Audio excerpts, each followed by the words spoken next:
elle a marqué la vie de Serge Gainsbourg. Entre 1980 et 1991, Bambou a été la dernière compagne du chanteur. Depuis sa mort, elle est restée discrète sur sa vie personnelle. Le jeudi 7 novembre, elle a cependant dévoilé son autobiographie intitulée Pas à pas dans la nuit, édition XO. Dans son ouvrage, la femme de 65 ans raconte son enfance difficile, ses tentatives de suicide, sa rencontre marquante avec Serge Gainsbourg, mais aussi la naissance de leur fils Lucien. Celui qui est aujourd'hui musicien est arrivé dans la vie de ses parents le 5 janvier 1986. Bambou évoque la perte de son premier enfant. Après sa rencontre avec Serge Gainsbourg en 1980, Bambou et lui ont décidé de fonder une famille. Avant la naissance de Lulu, le mannequin a cependant perdu un bébé à 6 mois et demi. Un événement marquant pour le couple et dont elle s'est souvenue dans une interview accordée à Paris Match avant la parution de son autobiographie.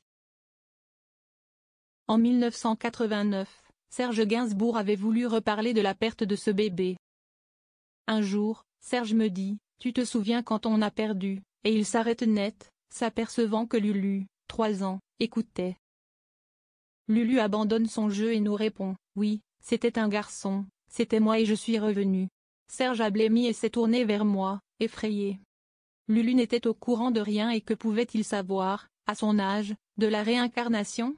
Cela frisait le paranormal, a-t-elle raconté. Le fils de Serge Gainsbourg a toujours aimé la musique. Dès l'âge de 5 ans, Lulu Gainsbourg a commencé le piano. 3 ans plus tard, le petit garçon a intégré le Conservatoire de Paris. Une véritable fierté pour Bambou, qui s'est beaucoup investi dans son éducation. Je lui ai fait travailler son piano pendant des années, a-t-elle révélé aux Parisiens. À l'âge adulte, Lucien Gainsbourg a décidé de suivre les pas de son célèbre père et est devenu musicien et compositeur. Il est allé étudier à Berkeley, aux États-Unis. À l'école, c'était un enfer. Il voulait s'y amuser, pas travailler. Alors que la musique, battre la mesure, les dictées de solfège, c'était un jeu, s'est remémoré Bambou. Des confidences touchantes.